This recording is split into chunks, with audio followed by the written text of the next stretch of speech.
Welcome to the Afterparty. This is Afterparty number 14 from episode 33 of Confident You podcast. Listen, I have with us in this time, we have Briaina Latrice, an affair recovery coach. And there were some things that I just wanted to continue to discuss, some things to continue to touch on. We're going to start with where I ended. Listen, the last thing I said we would talk about was that was your first time that you were left. Listen, if you're going, wait, why are we just diving into the conversation? How do I not know what's going on? You want to go back and watch the episode of Confident You podcast. That this is the after conversation too.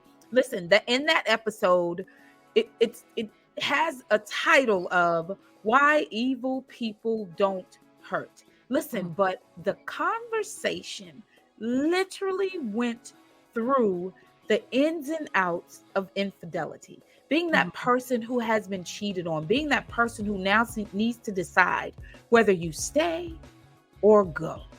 So now we're going into how this infidelity has affected our guest and how she spoke on a few things. So I just pulled a few of those things out and I wanted to expound on them in this after party. Listen, you said the first time I left, just that phrase alone. You said, yeah.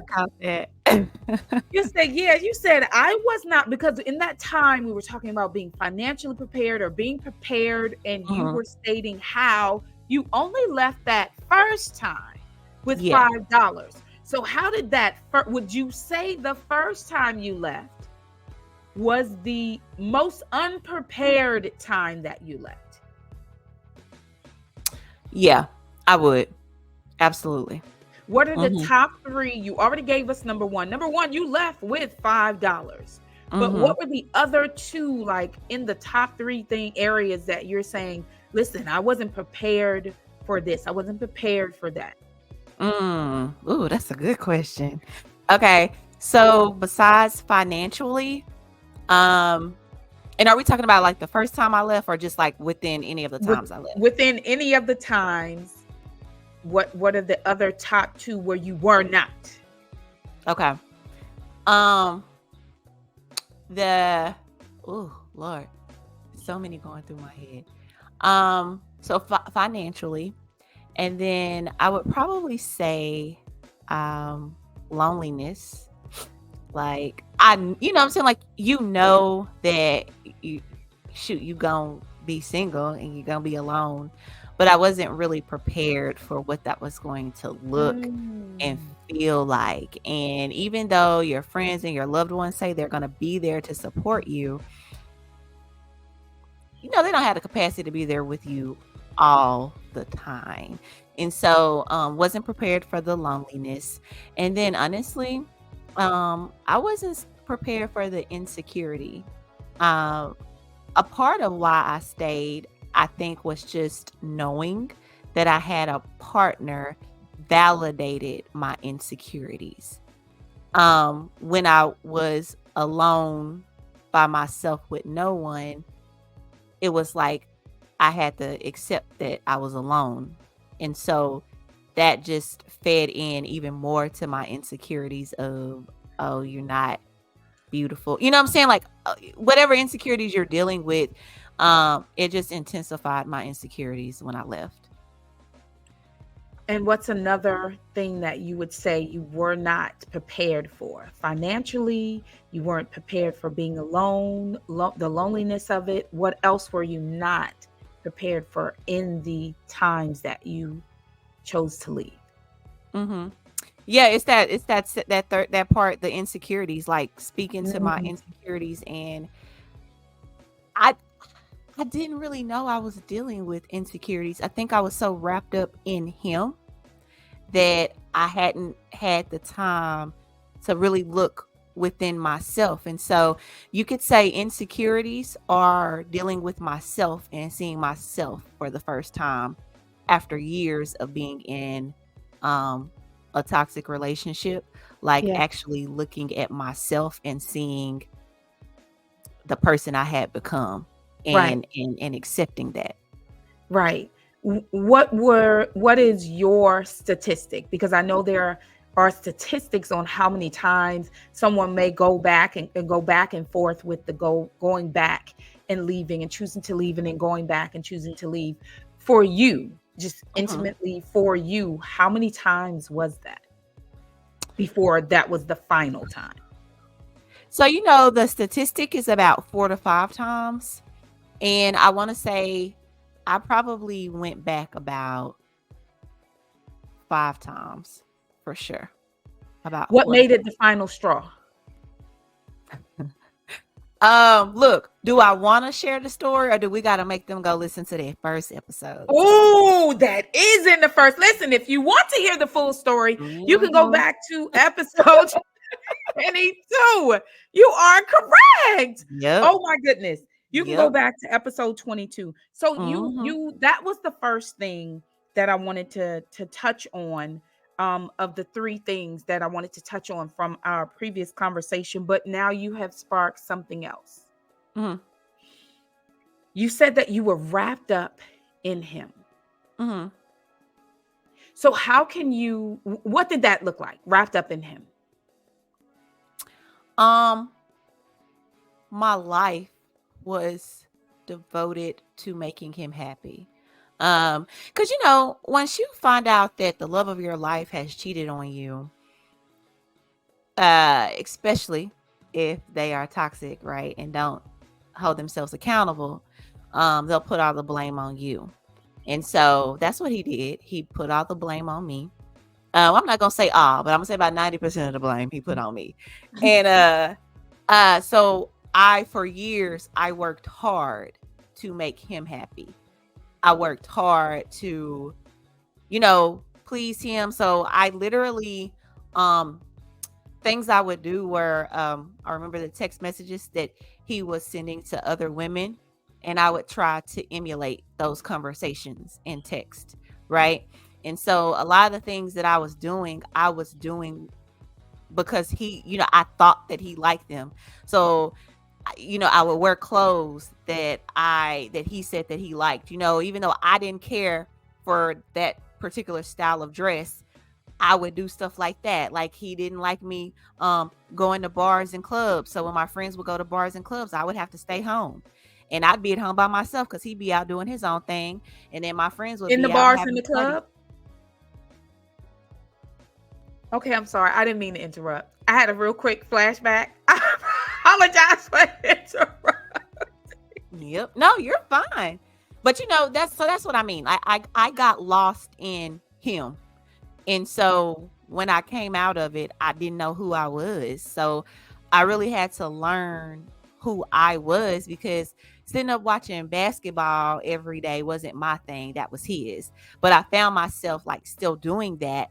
And then I realized that doesn't excite me. And so just the stuff that I did, that was always based off of him. I didn't, but in a part of that, I got so lost in him, and my self-esteem was so low that, like I said, when I did leave him, seeing that I actually had self-esteem was it started to surface that I had low self-esteem once he was no longer in the picture. I started to see that, and that was hard to embrace and acknowledge. How But did you start to see that? um just in the way that I talked to myself, and in the way that I moved, and it must have been like in the way that I carried myself too, because I remember my best friend at the time, she had stopped talking to me at one point, and she was like, she had to pull herself back from our friendship because she couldn't, it was hurting her to see me go through the way I was going. And she was like, I was used to remembering you as the chick in college who was a baddie, basically. And it was just like, you knew that every dude at the college campus wanted to talk to you, and you were that confident in yourself. And she was like, just to see you navigate through that now. And so I think just the way I moved, like even my mom said that. She was like, you just kind of let yourself go. You stop caring. There were times where you used to do your makeup and put on a cute outfit, and you just stopped doing all of that. And even like me just telling myself like, oh, well, nobody will ever want to be with me, right? I'm never going to be able to attract anybody. um and all of those things. So yeah. Sorry. I Okay. was just like, whoa, she's going back. Okay. How Mm. do you, so what did that look like? You're saying that you found that you lost yourself in him um through the blame game of the responsibility of what was going on, the abuse that was going on, Mhm. uh, um through the infidelity. How do you describe, you said your friend described you as just being a baddie. How do you describe how you were when he met you? Who were you when he met you? And then who were you after that? You said you gave some descriptions to the after that. So who were you, like who was Latrice before and who was Latrice after the infidelity and the blame game? Yeah, so before, For it yourself. was like what my best friend said before. I really was like just confident in myself. And guys would approach me quite often, and I was like a no nonsense. Like if somebody mistreated me in any type of way, I was like, oh no, I deserve better. I'm done with him. You know what I'm saying? And I here's the thing: I didn't operate in lack. I operated in abundance, and that's Mm, what I would say.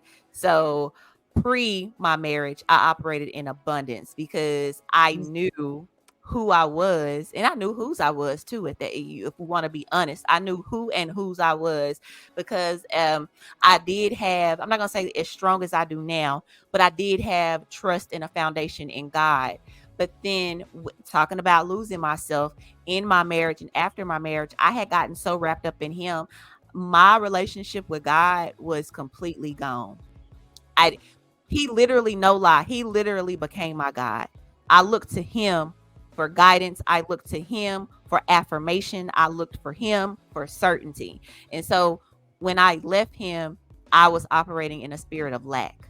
And so what that looked like was, like I said, nobody will ever want me. I don't know how I'm gonna make this. I don't ever want to get married again because all men cheat, all men are dogs. There's no such thing as a happy relationship. Everything negative that you could have thought of about life and about relationships, I believe that because I had been operating in a deficit for so long. When I left him, operating in lack just seemed normal to me.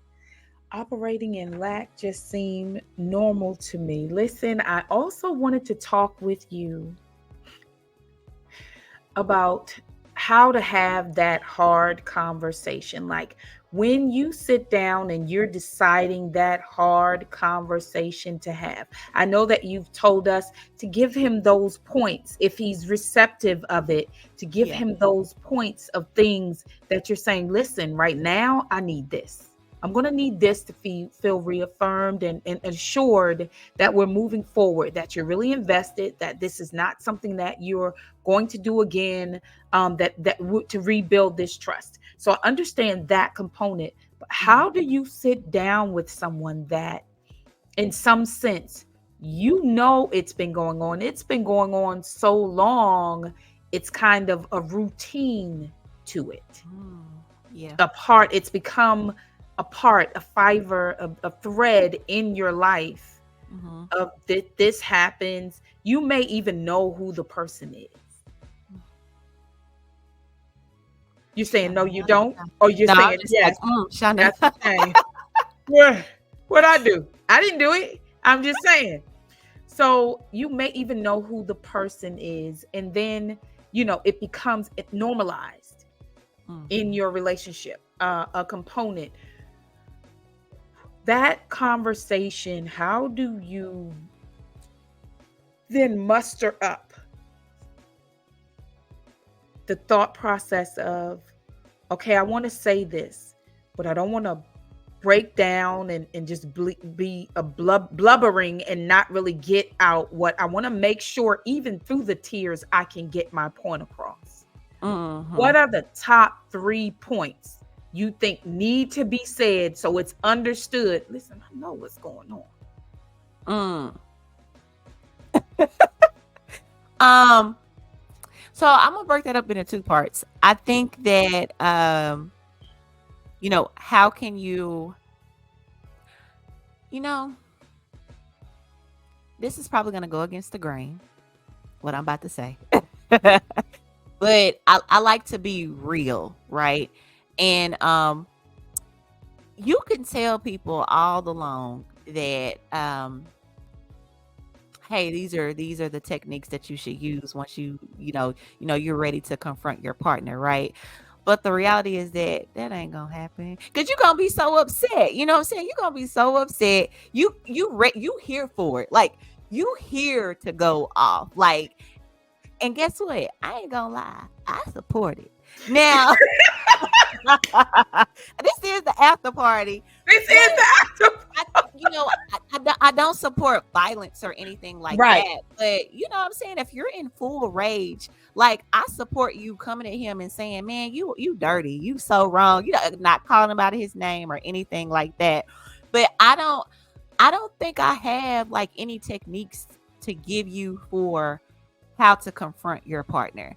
Because everybody is different and that's going to look different. But 9 times out of 10, when you find out and if you're ready to confront him, all that logic and all of that wisdom that you have heard, that's out the window.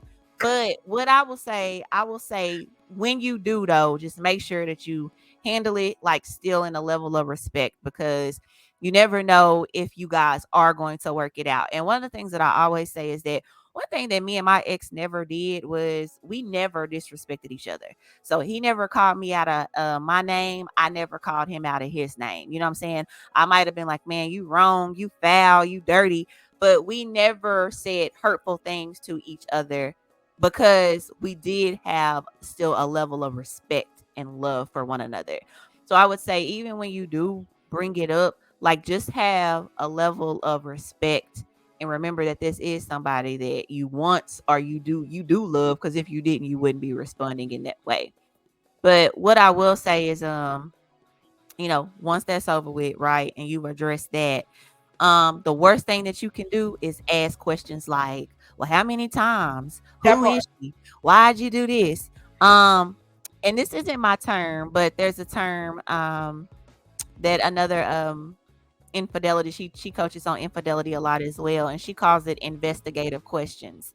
But I've kind of made up my own investigative questions, and some of the questions that I have my clients to ask, right? And you don't ask all of these, and I'm just going to name off a few of them because I have a lot of different ones. But some of the investigative questions that you could ask were things like, and I'm looking down at my list, is what were the factors or circumstances that led you to engage in the affair? What needs or desires did the affair fulfill that you felt were missing in our relationship? How did you rationalize or justify your actions at the time that you were committing the infidelity? And so, because here's the thing, asking questions like, well, who is she? And where she live at? How many times you do it? That's not getting to restoration. All that's doing is making it worse for you, because you just getting, information that's not doing anything to your healing, right? And so when you talk about investigative questions, these investigative questions will help you to truly get into the mindset of your partner and understand why he did what he did. And depending on those answers will help you also determine, okay, is this a good person to rebuild trust with, or is his character such that he's going to continue to live foul in any relationship that he's in? Okay. All right. So this third question that I had for you, and trust me, you have sparked more questions, but these are the ones that were guaranteed. I want to get to the guaranteed. I'm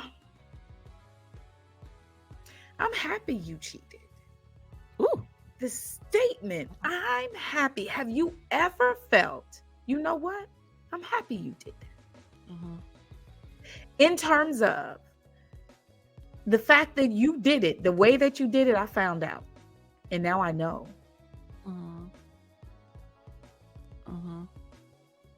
How do you feel about that statement? I'm happy you cheated. I say it all the time. Oh, look, I'm trying to think of, okay, I'm gonna just tell you the truth, right? So, I oftentimes practice my award speeches. Come on here. Yeah, I do. And one of my award speeches is titled Mama, We Made It.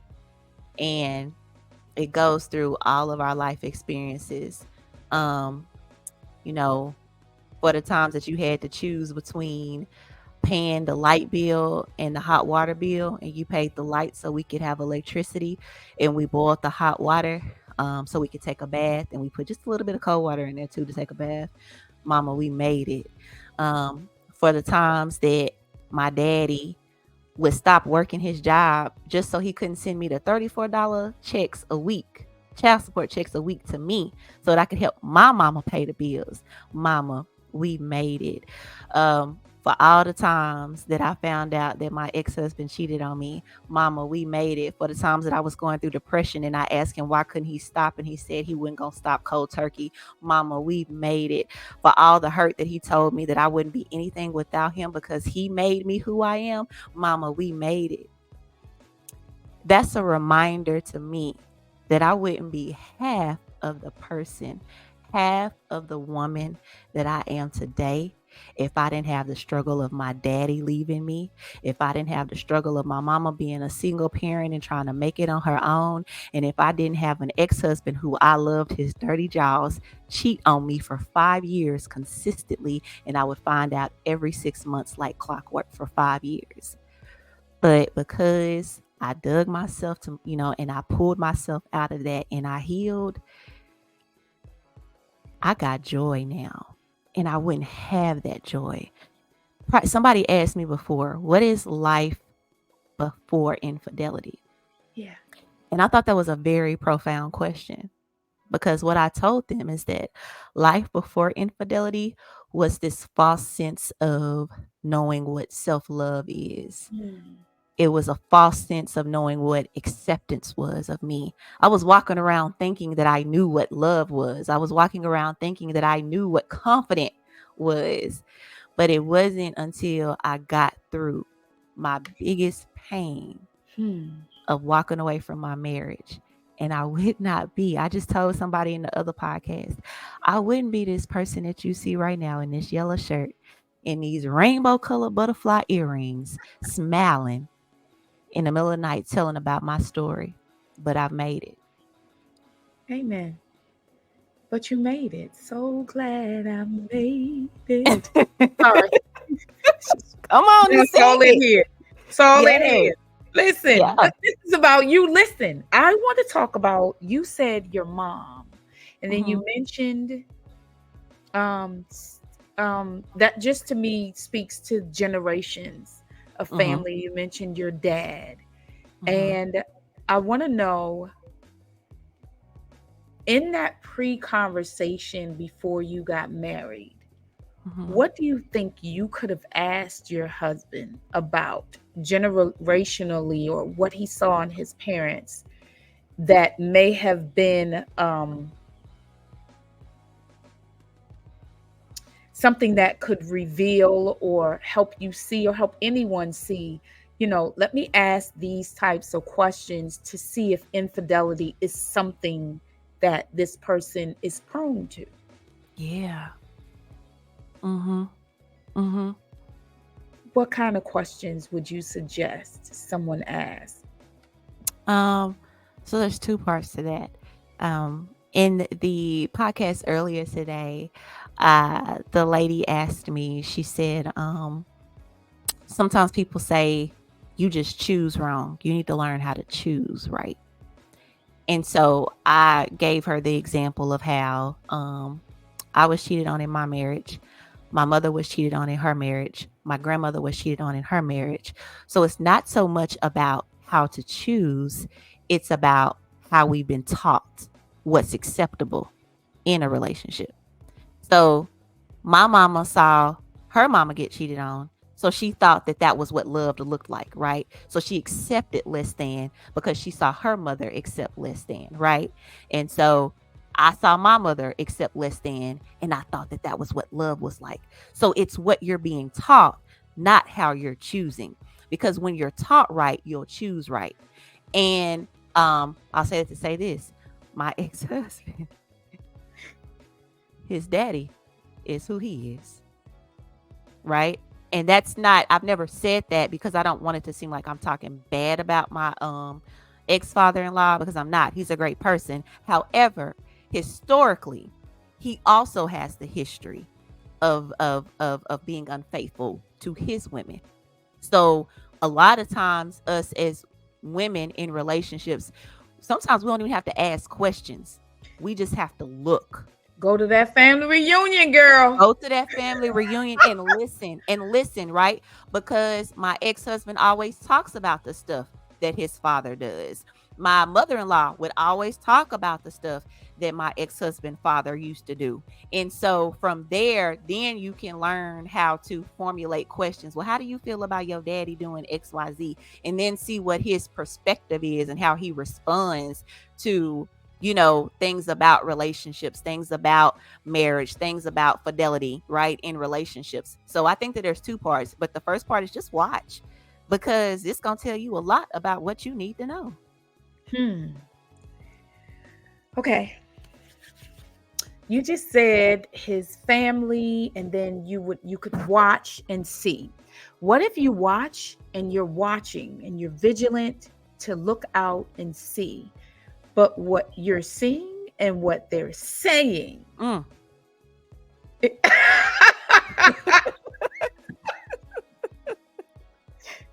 sound like you just had some good food. I'm sorry. That thing. What you're seeing and what they're saying, what your partner is saying, is just not lining up. So that's how you talked earlier about how the blame game came into factor. How you would ask, what is this? Or confront the situation, and it's because you. So how do you take, this is what I'm seeing, but this is what you're saying, but this isn't lining up. How do you, before you go down that pitfall, I've been there, I have been at the bottom of that well, so this is not in judgment. This is totally in my heart to want to help. Before you go to the bottom of that well, just throwing yourself on the sword, being the sacrificial lamb to fix and put this together, because that's usually what women want to do. And I will say usually, because it's not all women want to do, is to hold things together and to be that helpmate. How do you help someone to see the balance of, this is what's being said, this is what you're saying, this is what's being done? How do you get them to choose what the reality of the situation is in terms of words over actions? Yeah. So this is like before you actually make a decision to marry someone? Yes. Okay. And so it's like kind of like the example I said, where like if the father, like I've seen a lot of things, but then if my partner, if he wasn't lining, like his words and stuff wasn't in agreement with what his dad was doing, or in agreement with his own actions. Like you're asking him about his father, but then you're seeing different things in him, in the things that he's doing. Late night texts, getting up, leaving, taking your phone. Never ever have access to, not that you need, you don't need access to someone's phone. If you trust them, you trust them. But if you feel something, how do you address that? Okay. Oh, I hope I'm answering your question. Because I think the first part to that is you. I feel like how they're answering the questions, when you ask them about like their parents or whatever, like I said, asking them about his father's history. Um, a lot of the times people are going to justify a particular sex. And what I mean by that is whenever I would ask my ex-husband, and we were just dating at the time, I would ask him particular questions, or he would just bring up stuff. He always blamed his mom for why his dad did what he did. Right? When he would talk about his sister-in-law, my sister-in-law, and their marriage, it was always his sister and never the man. So to me, that should have been a red flag from the beginning, that he justifies behaviors of men, and men don't have any responsibility for the decisions that they make. So I think that you really have to, because I think a lot of times we'll be like, oh, but my man different. Oh yeah, yeah, he's saying that about this person, and yeah, he's saying that about his daddy and his brother-in-law, but my man is different. If he is in agreement with you know what I'm saying? If he's in an agreement with mistreatment of a person, doesn't matter if it's a man or a woman, that means that he believes that type of behavior is okay, and it is justifiable if you need to do it. But what And if I he found out agrees? the hard way. But what she said, and I found out the hard way. But what if he agrees? What if he agrees with your point of view? There are some people that I find, and I'm not saying men, I'm saying people that are very savvy. Yeah. With agreeing with you, figuring out, oh, okay, you're in this situation, this is the side of the fence you're on. I'm gonna be on this side of the fence with you so that you can feel I'm a safe bet. But I'm still going to be doing these things. So it's like what I say and what I do don't match up. Listen, I'm telling you, they totally make you feel like you crazy. Yes, ma'am. Listen, so that's where I'm getting at, the thing of making you feel like, no, why would you say that? You know, I said this and I said that, and this is how I think, and this is how I'm like, yeah, but I'm not. I know I just saw you. I know I'm not. I know I'm not. But then it kind of puts you in this spiral thing of questioning even the things that you're seeing over what the person just said and how it's not matching. You're starting to question your own self. How do you help people have a better weight on people's actions over words? People can say all day, I'm not going to do something to you. Yeah. And still be doing it. Yep. So how do you help people determine like a person's actions over their words, right? Yes. Ooh, that's a really good question. So if you already know that when you come to them, they're not going to be truthful, right? Because because gaslighting is a real thing. It's a whole thing. And I love this because even in my devotional, I have a day about gaslighting, and I think I called it like gaslighting versus accountability. And so it's talking about like looking at the process of things, right? And it's like even if you bring something up to a person, right? And I know this is just still the words, but if you bring something up to a person, how do they respond? If they say, man, you crazy, that ain't what you saw, man, you saw me do XYZ, it gaslighting you, right? Getting you to taint your reality of the truth because you know that you saw what you saw.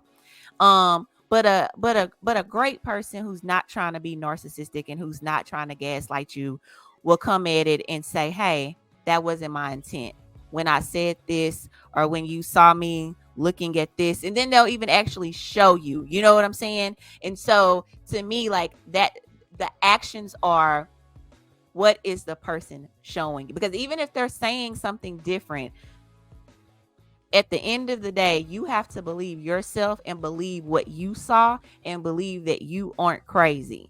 And so you have to like just, it's facts are facts, right? And if you know that you saw what you saw, if they cannot prove to you otherwise that you're not tripping, that you're not crazy, and all they can say is they can use the words to try to pit against you, but they're not doing anything. Like I said, the example of where they'll be like, hey, this is what I meant by this, look, let me show you, this is what I was trying to do, right? I'm sorry that you interpreted it that way, or I'm sorry that you saw it that way, but here's how this is what I really meant by that. And so if they are like really a truthful person, their actions are going to align with that, right? Their character is going to align with those things. But if it's not, you really already have your truth because you've seen it with your own eyes. Because you've seen it with your own eyes. You keep bringing up this same word. You brought it up in the episode. You brought it up twice, at minimum twice here. And I want you to tell everyone how to identify a narcissist. What are the characteristics? You all right? What I do? What did I do? I did something? It's me? Is it? What I do? No, man. Look, you just said narcissist. I'm like, all right now. Identify. Right.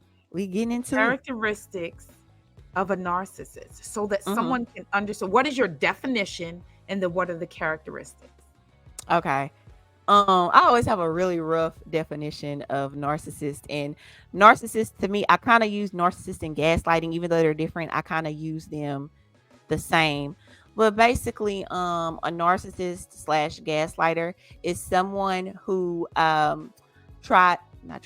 someone who is only selfish and is self-fulfilling.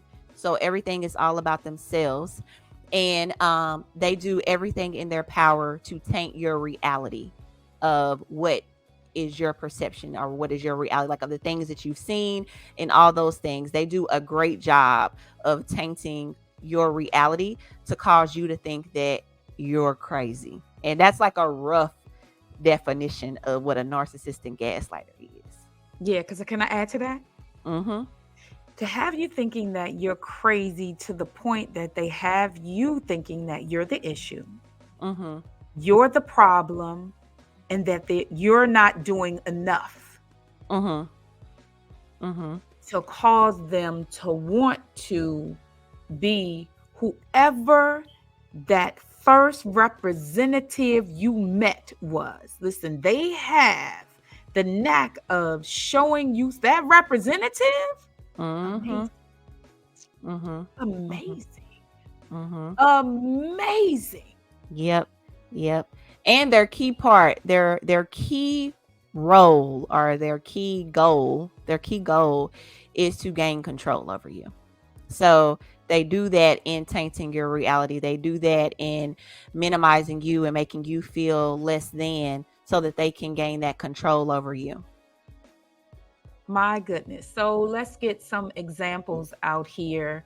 I'll start with the first one. They will do things such as a narcissist will do things such as tell you no one else wants you. And it's up to you to, like you said, not lose yourself, not wrap yourself up into someone else so much so that you actually believe this is the only person on this entire planet that would ever be interested in me while they treat you like trash. Tag you it. A narcissist will have you thinking that they created you. So they'll say something like, you're the woman that you are because of me. I've taught you everything that you know. Wow. A narcissist will have you thinking that, okay, ladies, look, I'm about to go deep. I don't want nobody getting offended. Don't go in the comments on this. Take this whatever way you need to take this. A narcissist, I will give it to you. A narcissist, just as in the movie Baby Boy, will have you allowing him to take your car while he has no job to go to, while he's dropping you off to your 9 to 5, running out your gas and putting the mileage on your car, and then coming back. How? You had no job to go to. I apologize for any inconvenience I may have caused anyone. I'm Now, good. Baby Boy is my movie, so you treading on thin water. Just be careful now. Be careful over there, because Baby Boy. I did. You know how like Facebook had those little things like it said, what type of wife are you? So I just played the game, and it said I was Yvette from Baby Boy, and I was like, I'll take it because that's my movie. That's my movie. I ain't gonna lie. What in that movie? Great. We're in the movie Baby Boy. In that movie, what in that movie could you see Taraji's character? What did you say her name was? Yvette. What in the movie could you see? Wow. That Yvette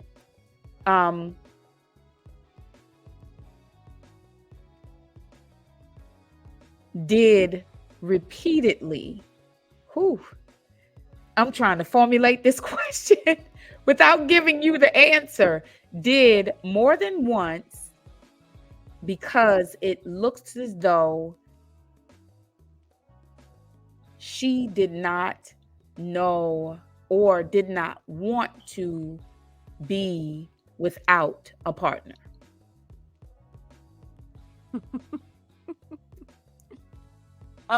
You said, what does she constantly do? Yeah. She did more than once. It's your movie. It is. Like, I don't know. She argued with him too much. And she always gave him chance after chance after chance. And here's another part. We're talking about narcissistic too. Is she always went back to him. And it wasn't until that very last one where, well, no, I would even say she went back to him. And so that's another thing too about narcissists. They make you believe that you need them. And so, she was always going back to Baby Boy because she went back to him when her brakes went out. You know what I'm saying? Then she went back to him when Snoop Dogg came and wouldn't leave the house. And so I would say that part. I'm talking about that part. She would. She just was. No, I'm going to keep somebody. Yeah. That's good. It was just uncomfortable. It's like, okay, now you see this isn't good, and now you feel stuck. But you're still, and then you just went from one person to the next person. Yeah. Just using that as an example of something I think that women do. I am here to help us wake up in this conversation. But I think there are certain women that just don't want to not have someone. Yeah. So someone was asking me like, okay, what was my dating experience like? And a couple of weeks ago, someone was at my house and they're still married. Their husband has cheated on them. Horrible too. But they're still married, but they're separated now. And so she was getting ready to go out. And she was like, Bree, where can I go over here and meet some good men? And I'm thinking to myself, sis, you don't need to be trying to meet nobody because, baby, you still married. You know what I'm saying? And after you get your divorce, you don't need to be out here in these streets trying to date. You need to heal. But I don't. To me, it just lets me know, like, okay, you really need my services, friend. So you want to come to me because it's like, but that's normal, right? Because I say that to say this. When I first got my divorce, baby, I got out in the streets. I got to dating, because I was, shoot, I thought I needed, but see, that was validating to me, right?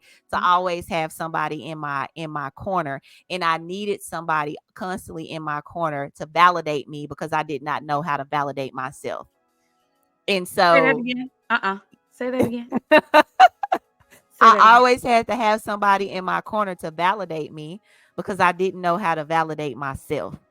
And so a lot of people jump from relationship to relationship because they're looking for somebody to fulfill a void that they have within themselves because they themselves don't know how to fill that void within themselves. And so when we talk about always, like when we talk about all men cheat and all that stuff, I look at the woman and I'm like, so every person that you attract is a cheater? And they're like, yeah. And I'm like, okay, it's not the men, it's you. It's a void you need to fix. There's a void. There's a trauma that you need to heal. There's this childhood wound. There's this attachment style that you need to go into and heal so that you don't attract all those things. But as long as you are allowing yourself to stay busy with man after man after man, or men with women after women after women, you're never going to heal that so that you can actually find somebody who can fulfill you and not be like your better half, right? Or let me say compliment you and not complete you. Last question. This may open a whole bunch of other questions, but life after infidelity, what do you do when it ends up bitter and you end up untrusting and feel as though it's my fault? How do I you never knew what happened. You're like, what happened? Why did this happen? You don't have a clear answer or understanding. How can you move on without a clear answer or understanding to let go of that bitterness, to let go of that anger, to let go of that self-doubt, which causes you not to trust? Forgiveness. But it's like what I talked about in the first episode or the previous episode we just finished recording. It's forgiveness of yourself, because I didn't get closure. From my ex, but I had to move on. And the biggest thing that I had to do was forgive myself, because a lot of that bitterness and anger was attached to me. Just seeing how low I had let myself go, and the embarrassment that I had, because a lot of my family had already known that he was cheating on me, because he had a whole Tinder account out here, and a lot of my family had already saw his Tinder account. So I was embarrassed, you know what I'm saying? And then every time that I took him back, like I said, I knew for 5 years, and I would take him back every single time. And so a lot of the bitterness for me, and a lot of the bitterness that I know for sure come from a lot of women that I coach, is that they're angry with themselves, and they need to first forgive themselves. Forgive. Go ahead, I'm listening. I'm sorry. No, I was just saying, like, you don't know what you don't know. This is your first time ever being cheated on. So how do you know how to respond appropriately? How do you know how to leave and don't look back? How do you know not to go back after you said you would never go back? You know what I'm saying? And so you have to learn how to forgive yourself and give yourself compassion as you are navigating new territory. And that comes with that that plan that you help them make up. Is that a component of the plan? How not to fall into this situation again? I keep referring to it as a pit because it just feels like it takes you down so far. Yeah. So all of that is in there, but the biggest part to that is that I tell them to have compassion on themselves, because, with like all these self-help videos out there on YouTube and listening to podcasts all the time and stuff, right? We just have so much access to self-help and self-development. So we're just super hard on ourselves whenever we revert back or we regress, right? And I always tell my clients, if you have a bad day, that's okay. You're human. Like, we have to get out of the mode or the space that, you made the decision to heal, or you made the decision to develop yourself personally, that you're not going to have any down days, that you're not going to have any days where you feel like you're regressing. But it's okay to have ebbs and flows as you are navigating this. It's okay to have ebbs and flows as you are navigating this, which you have done yet again with great precision. I appreciate you staying in the after party and having this conversation with us. Ladies and gentlemen, this is Briaina Latrice. She's a fair recovery coach. Listen, coming soon, she has a devotional, Healing the Heart from Infidelity, a 49-day journal. It is coming soon. I will tell you how to get there, because there's also coming soon a book, Where Healing Wants to Be. Listen, there is some healing that wants to be in that space where that hurt and that pain is. So you want to definitely get that information. Life After Fidelity, Volume 1. You also want to make sure that you get the Boundaries Questions ebook.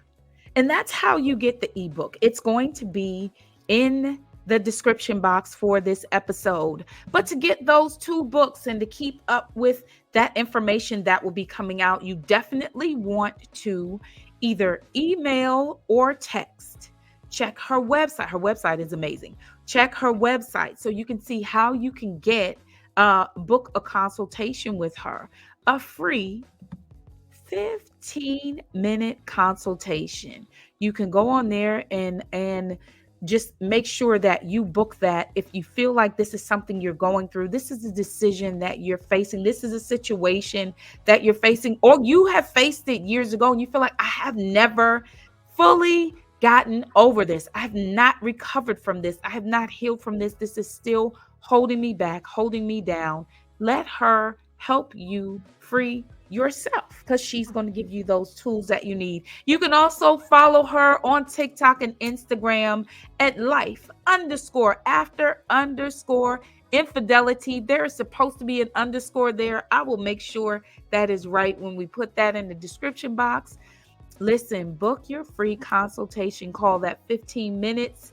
I just want to keep going back to that, to make sure you take the opportunity to speak individually about your own individual situation, so that she can help you, and you can see if that's who you can work with, and she can see if she can help you. All right. And she has an event. Explain this event, ma'am. I didn't get enough explanation on the event. Yes. So Dancing Through Love, I have two different dance coaches. I have a sensual dance coach, and then I have a hip hop fitness dance coach as well. And so how this kind of came about was that when I was going through my darkest times in my marriage, and I was still married, one of the things that I would do is dance. And so I would go to like all type of dancing classes. I would go to Zumba, like any dance class that was available in the Metroplex, I was there. And it just gave me an hour of just not being bogged down with that. It gave me a time to express myself. But also, it's important with a sensual dancing piece, especially for women who've been cheated on, and like you've seen pictures of the other women, you're very self-conscious about your body. And so we're going to be helping women to get back in tune with their body and gain confidence in their body as well. So it's going to be a whole vibe. I'm excited. It's going to be a whole vibe. And then I want you to let them know about your amazing podcast, Life After Infidelity Podcast, hosted by the one, the only, the amazing Briaina Latrice. Yes. So Life After Infidelity Podcast, you can find me on YouTube, Spotify, Apple, all the things, whatever your podcast platform is, you can find me. Just type in Life After Infidelity, and I will most definitely pop up. Episodes drop every Monday at 7 a.m. So make sure you subscribe so you can get the notifications of when I drop a new episode. There it is. Ladies and gentlemen, you have it. Boys and girls, I pray that this was clean enough so that if you're in relationships, you can watch out for those flags. And for those moms and dads, you want to have this conversation with your children. Mm-hmm.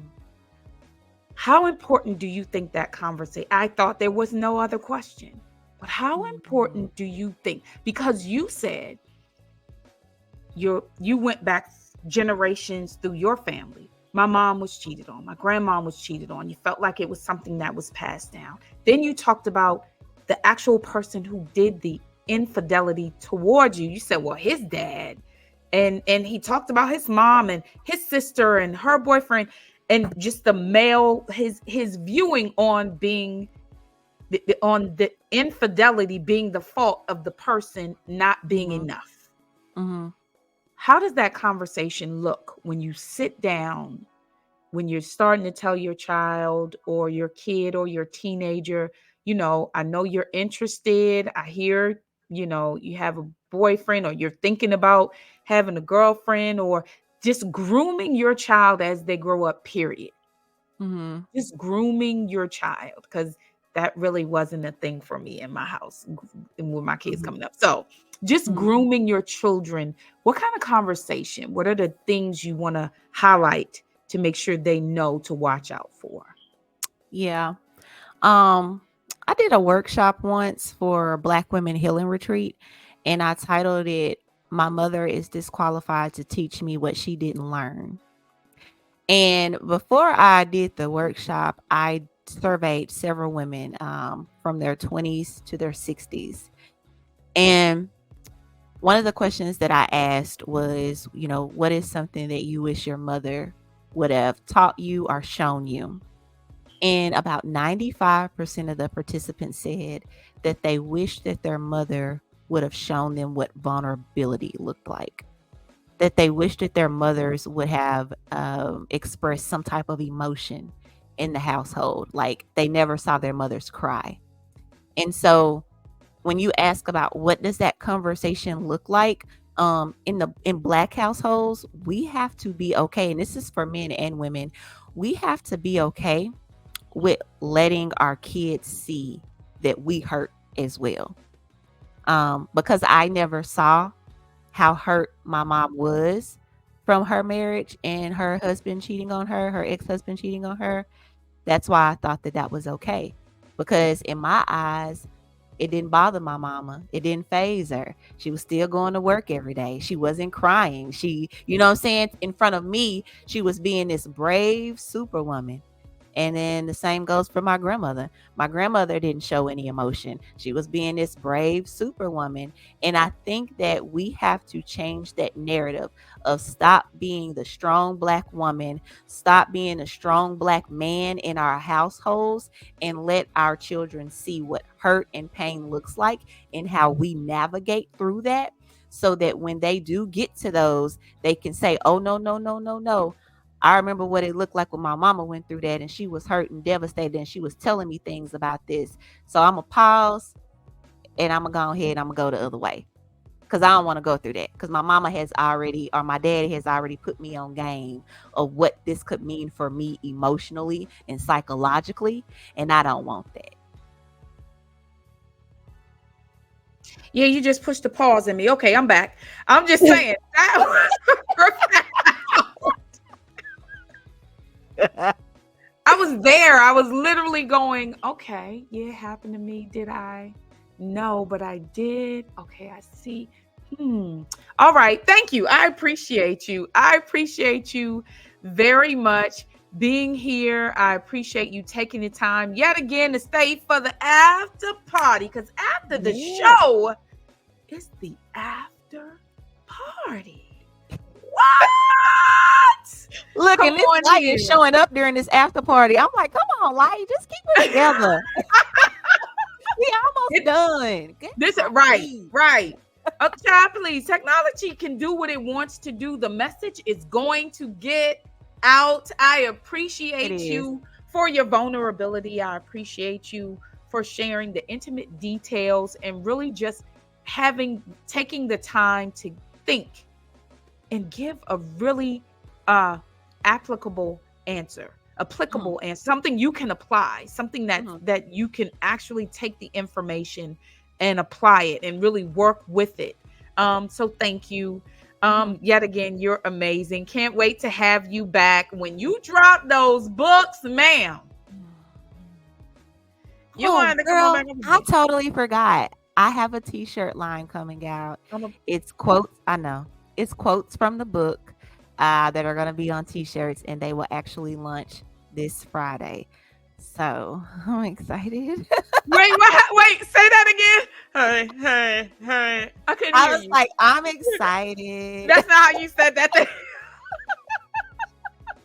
Totally forgot. Like you said, I be doing so much. Yes. I be forgetting what I got going on. But yeah, so I have a store dropping, and it's cute little quotes. Like I said, they're from the book, shirts, purses, and journals. So super excited. So they can go to your website? Yes, they can go to my website. It'll be under apparel, or you can just follow me again on Instagram. I'll be launching the links, and you can actually go on there now. I have what the shirts will look like, and just be ready for it to drop before Black Friday on Friday, baby.